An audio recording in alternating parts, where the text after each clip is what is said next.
Welcome to the Living Well Church podcast, and thanks for tuning in today. Our mission as a church is to help people find faith in Jesus and a life of purpose and hope. You're about to watch a message that will challenge you, inspire you, encourage you, and most of all, point you to Jesus and the life of purpose and hope He has planned for you. So lean in and enjoy, and let God speak into your life. This happened quite a while ago, but I'll share it with you this morning. A couple of years ago, I don't know if you've ever had one of those changing room experiences where you're shopping and you go to the changing rooms. And in this particular case, I was in one of those really upmarket shops, you might know it, called Primark. And I had picked out a dress that I thought potentially might look okay, potentially might fit, and I go into the changing room. In the changing room, I then put on the dress, and I think, no, I probably won't buy this.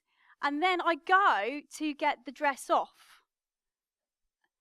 And I'm sure some people have been in this place, I'll just reenact it for you a little bit, where you take off the dress and you get to this position where the dress is over your face, and then you are stuck in the hallelujah position. Yeah, at least it's a holy one. But you're stuck there, dress in the changing room.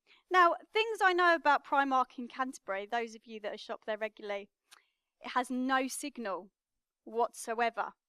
So as I'm stuck in this hallelujah position, I keep thinking, what I really need right now is for my husband to come and rescue me. Okay? I'm thinking I cannot phone him. I'm thinking I'm definitely not walking out of the changing room.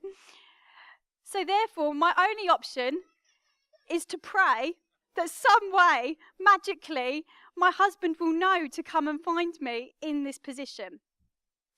It didn't happen. But leading to a bit more of a serious example, okay, I'm talking this morning about those times where we need rescue. And I'm talking about Christ as our ultimate rescuer. And we're looking at the series Abraham to Jesus, and I'm looking at Judah, the person Judah.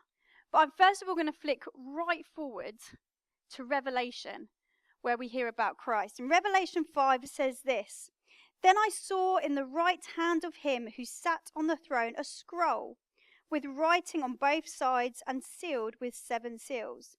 And I saw a mighty angel proclaiming in a loud voice, 'Who is worthy to break the seal and open the scroll?' But no one in heaven and no one on earth or under the earth could open the scroll or even look inside it. And I wept and wept because no one was found worthy to open the scroll or look inside. Then one of the elders said to me, 'Do not weep. See, the Lion of the tribe of Judah, the Root of David, has triumphed, and he is able to open the seal.'" Now, in this vision that John has, there is God holding this seal, and the seal encases in it the secrets and the divine plans of God. And it's being held here.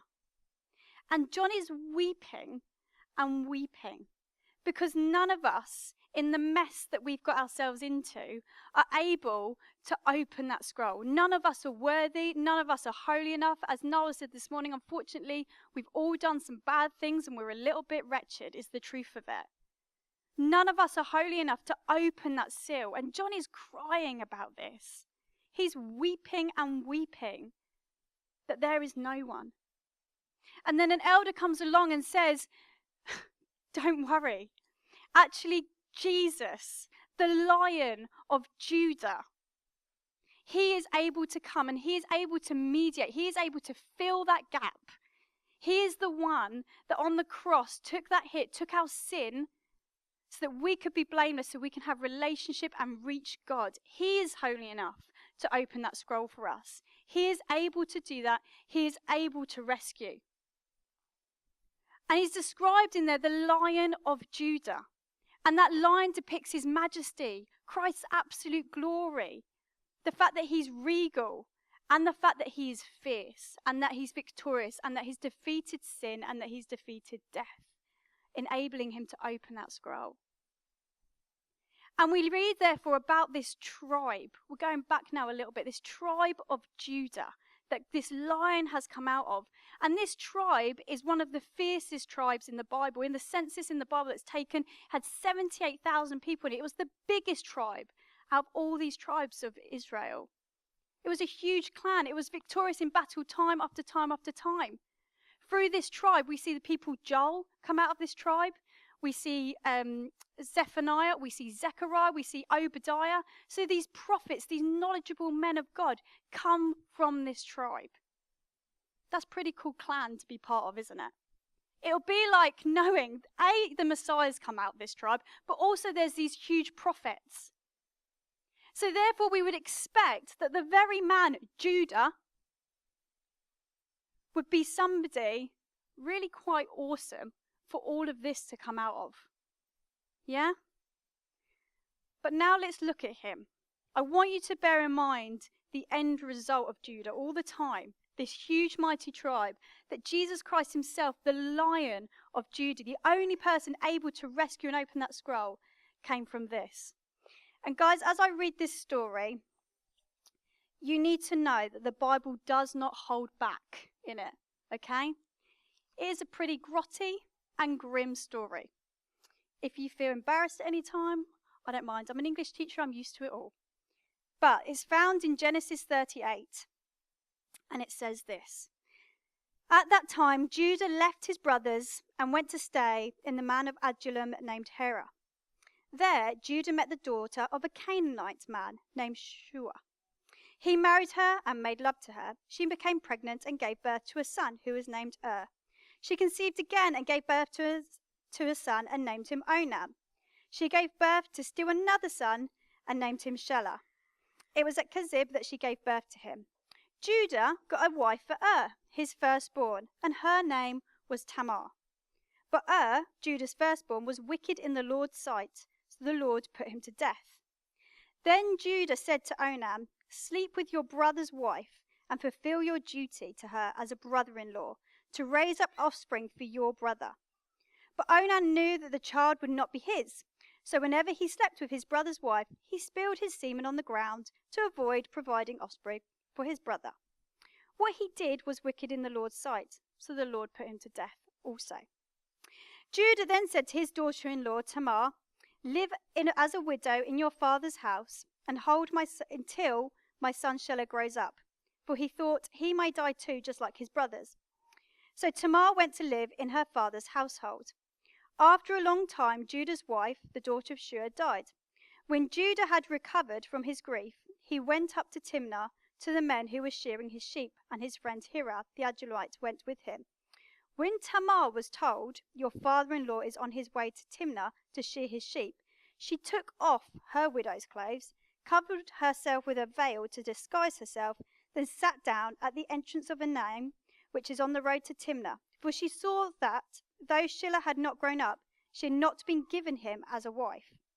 When Judah saw her, he thought she was a prostitute, for she had covered her face. Not realizing that she was his daughter-in-law, he went over to the roadside and said, "Come now, let me sleep with you." "And what will you give me to sleep with you?" she asked. "I'll send you a young goat from my flock," he said. "Will you give me something as a pledge until you send it?" she asked. He said, "What pledge shall I give you?" "Your seal and its cord, and the staff in your hand," she answered. So he gave them to her and slept with her, and she became pregnant by him. After she left, she took off her veil and put on her widow's clothes again. Meanwhile, Judah sent the young goat by his friend, the Adullamite, in order to get his pledge back from the woman, but he did not find her. He asked the men who lived there, "Where is the shrine prostitute who was beside the road at Enaim?" "There hasn't been a shrine prostitute here," they said. So he went back to Judah and said, "I don't find her." Besides, the men who lived there said, "There hasn't been any shrine prostitutes here." Then Judah said, "Let her keep what she has, or she will become a laughingstock. After all, I did send her this young goat, but you didn't find her." About 3 months later, Judah was told, "Your daughter-in-law, Tamar, is guilty of prostitution, and as a result, she is pregnant. Judah said, "Bring her out and let her be burnt to death." As she was being brought out, she sent a message to her father-in-law. "I am pregnant by the man who owns these," she said.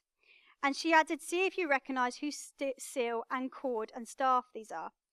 Judah recognized them and said, "She is more righteous than I, since I wouldn't give her to my son Shelah, and he did not sleep with her again." What a crazy story. What an utterly crazy story. Just to wrap up, you've got Judah. He has 3 sons. Then his daughter-in-law, married to one of the sons, she obviously has a duty to kind of provide offspring for this clan. Unfortunately, her husband dies. And then at that time, and this is what we need to know, that contextually at that time, it was almost like insurance for the woman, so to speak. Women at that time didn't have kind of a lot of standing in society. They definitely didn't have any money. They definitely didn't have much status. They had what their husband had. So therefore, as kind of like female insurance for the woman to protect her and to make sure she was going to be okay throughout life, if your husband died, it was then the job of the brother of that husband to take you on as his wife. It was like female insurance. Yeah, you've lost your husband, therefore you've lost all your money, your status, your home, etc. But it's okay because he's replaced by another one. That was what was normal at the time. That was considered at the time. That wouldn't have been considered anything abnormal in this story. So that's what happens to Tamar. She gets passed on to the brother. But this brother has therefore this duty to provide offspring for the whole clan. But he doesn't do that. Instead, he spills his semen on the bed. Yes, first crazy thing, he dies. Then it happens again. He dies. Then Tamar's thinking, "Oh, my father-in-law, Judah, is going to walk to see this man who's sheep shearing. I know what I'll do. I'll dress as a prostitute. I'll sleep with him." And then she becomes pregnant by him and kind of wangles it through Judah and makes a mockery of him in the process. What a crazy, messed up story. Yeah? And I just want to pull out 2 main points of this. My first main point is that Judah, right at the beginning, marries outside his clan. He marries a Canaanite woman. So right from the word go, Judah makes what would have been considered a really bad decision. He should have married somebody within his own tribe. So already he kind of is making not a great decision. He also goes to stay with this man, Adullam, named Hira. And there's a fair bit about Hira outside of this that people have written about. And he's not the best influence, it seems. So he's mixing with the wrong crowd. He's married kind of the wrong woman. He's made some bad decisions right from the outset.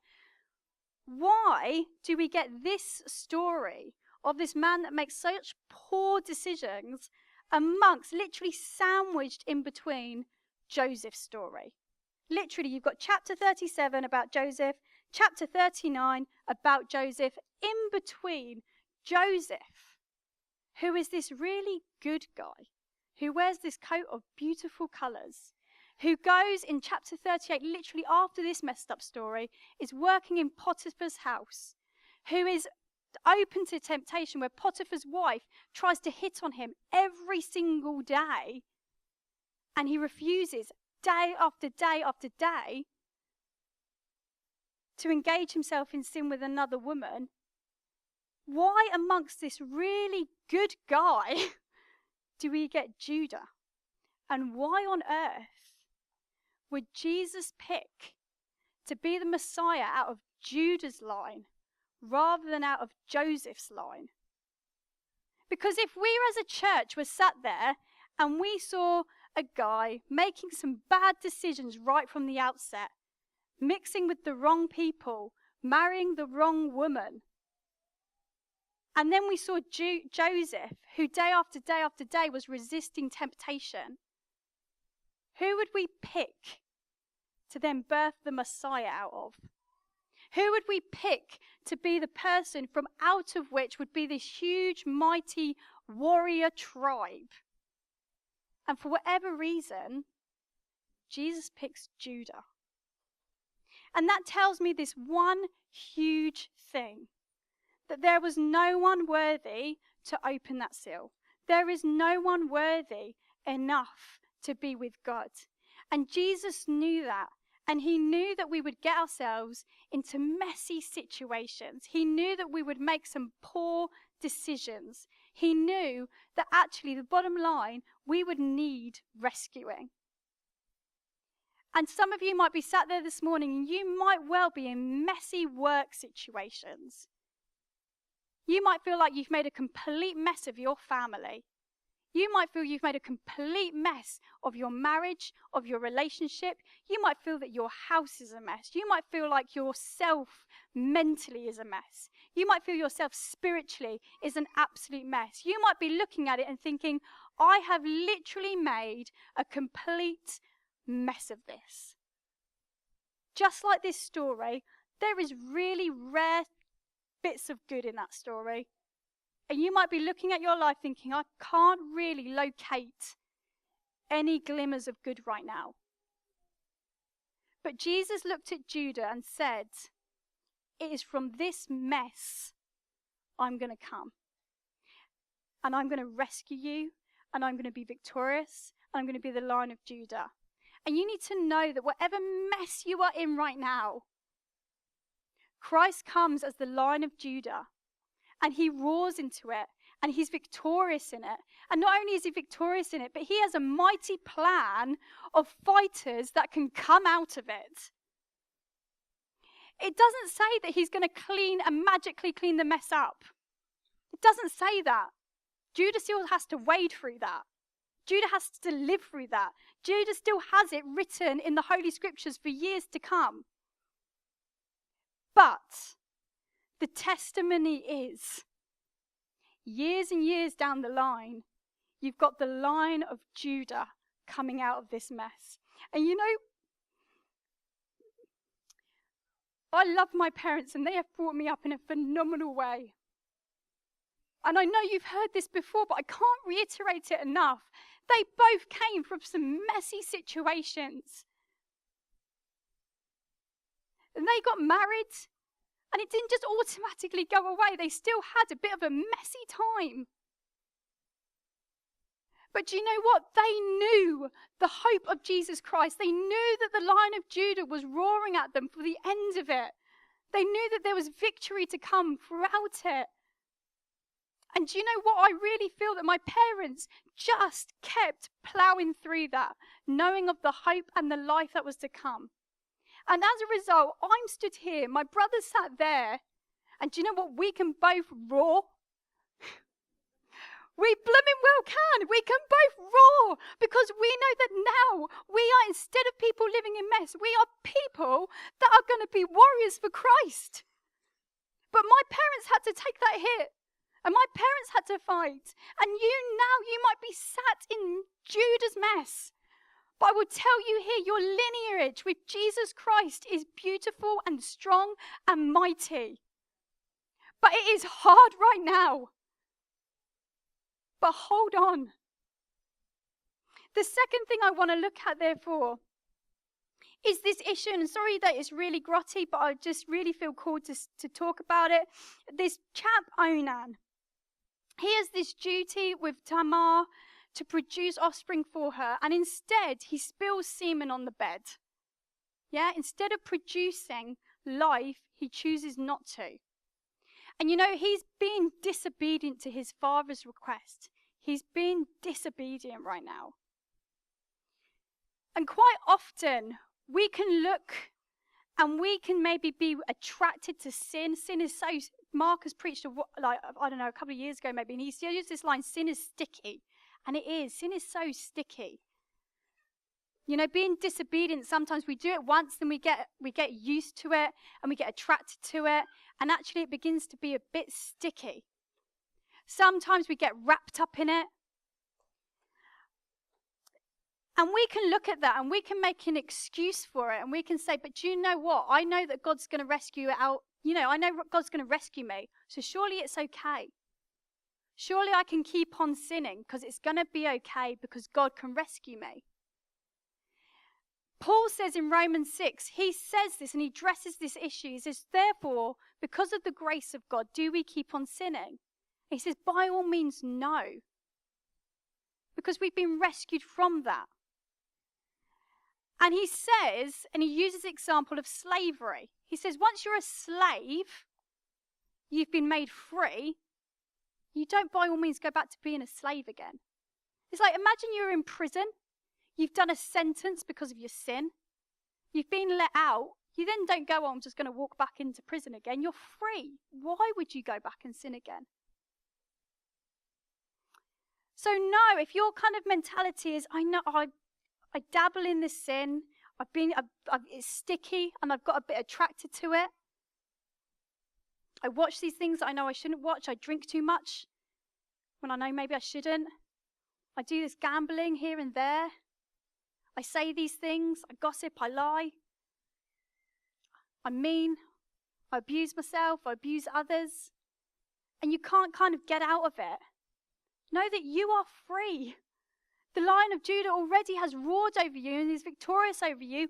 Why keep walking back into prison when you've got a free life? And this story here is a little bit more of a warning to us about this. Because Onan, if we think of it in this literal way, Onan had the opportunity to be a great forefather of Christ. It is from Tamar, if you track the lineage, if you track the genealogy, it's from Tamar that Jesus Christ comes. Onan, instead of being a forefather of Christ, chooses to literally spill that away. He spills the seed rather than choosing that. And we don't know sometimes the consequences of our sin. And I've learned a lot about sin in my life. And one thing I have really learned about sin is that sometimes seemingly small decisions have very costly, big impacts. Seemingly small decisions have huge, costly impacts. Spilling semen on the bed instead of making a baby, a seemingly small decision, had a huge, costly impact. He missed out on being Christ's forefather. You know, this week a teacher friend of mine sent me a news story. I don't know if you've read it, that there was a teacher in the nearby area, a young teacher. She's 23. She's been arrested for 16 months because she was having a relationship with a 15-year-old, one of her pupils. And my teacher friend was like, how on earth does this still happen? That was what they were asking me. They sent me the news article and said, how on earth does this still happen? And I sent back, let's read the article and see how it started. And she self-confessingly says, it all started with one small bad decision of becoming his friend on Facebook. Seemingly small decisions have huge, costly impact. And sometimes when we choose a little bad thing, we're actually choosing death rather than life. Because the wages of sin is death. But God gives you life. And so what I would say this morning is if you are stuck in sin, if you can't get yourself out of something that you know deep down, I shouldn't be doing this, I just want to say, please, please, please, please wake up to the fact that Jesus has something far, far, far better for you in place of that.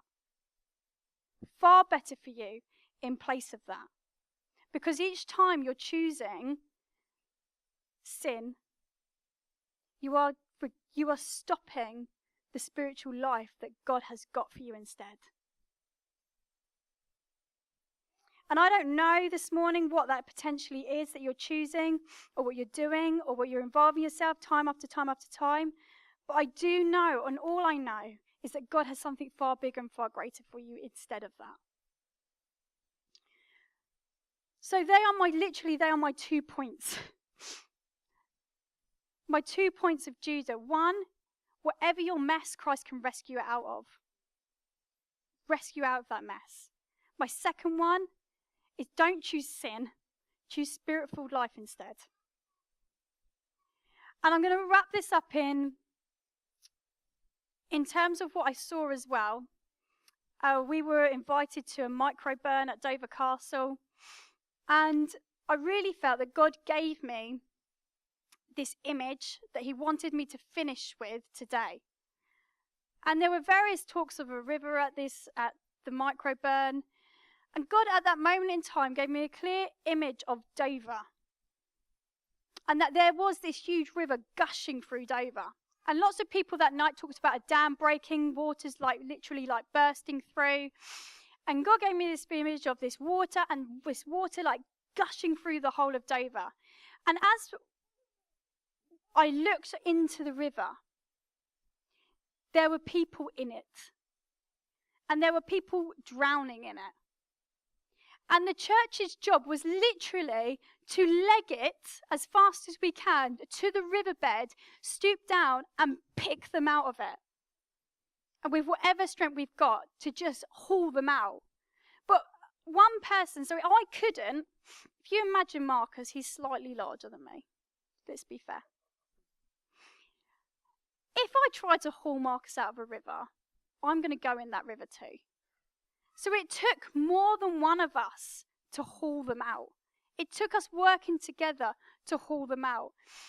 And why I'm finishing with this in terms of this story is because it was a really messy operation. But we as the church stood on the riverbanks. When I say the church, I don't mean Living Well. I mean God's kingdom. I mean all churches together. I mean people who run this place, this place, this place. I mean Christians together. Yeah? Stood on that riverbed, and we looked at the mess flowing past. We looked at this river filled with bodies flowing past. And do you know what? All that mattered was the rescue mission of getting those people out of the river. That was all that mattered, was getting the people out of the river. And you know what? As we did that, we didn't care about what mess they were in. We didn't care about their background. We didn't care about what they'd done in the past. We didn't care about what they'd involved themselves with. We didn't also care about our mess. We didn't care about our mess. We didn't care about the fact that we were feuding with that person down there 2 days ago. We didn't care about the fact that I'm in a really messy relationship with that person over there. We didn't care about the petty squabble I had with that person across the riverbank 2 days ago. We didn't care, because the only thing that mattered was the rescue mission. And as we pulled these people out of the water, the thing that really mattered was their face of absolute thanks that they had been saved. And I really feel, and there was a lot that came out of this microburn, that the Lord is coming soon. God is holding the scroll. John is weeping because there's no one holy enough to do it. And the church has a rescue mission right now to make sure that people, instead of dying in the river, are being brought out to life. And you know, Judah at this time was in a mess. Christ that didn't stop him. That didn't stop him. Because the rescue mission was far, far, far greater and far, far, far important. And I just want us to have a bit of quiet right now, because I feel that there are people we know.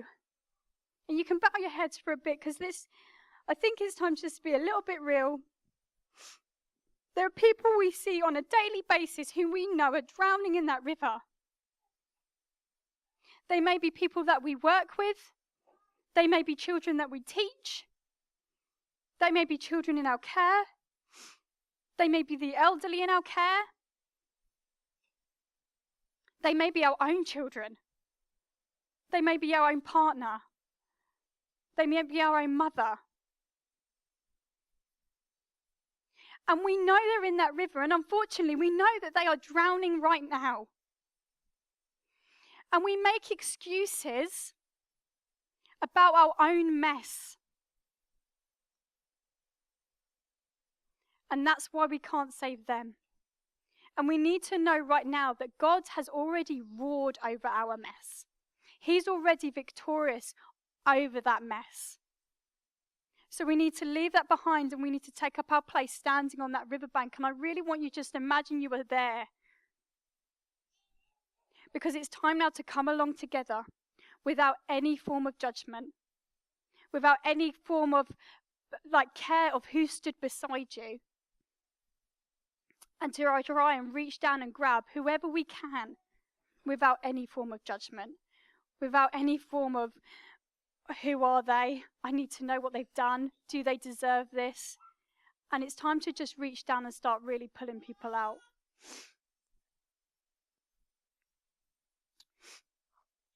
Church, I'm just going to pray to finish, and then I'll hand back to Marcus. Lord, we ask that right now you make us aware that we have one job to do. That is to love you and love others. Lord, make us know that your return is imminent, and therefore let us focus on the rescue mission. Let us know, Lord Jesus, that if we know you, that we are rescued, we are secure. So Lord, give us the strength, give us your Holy Spirit to turn from sin and to focus with every energy we have on saving those that we see drowning. Amen.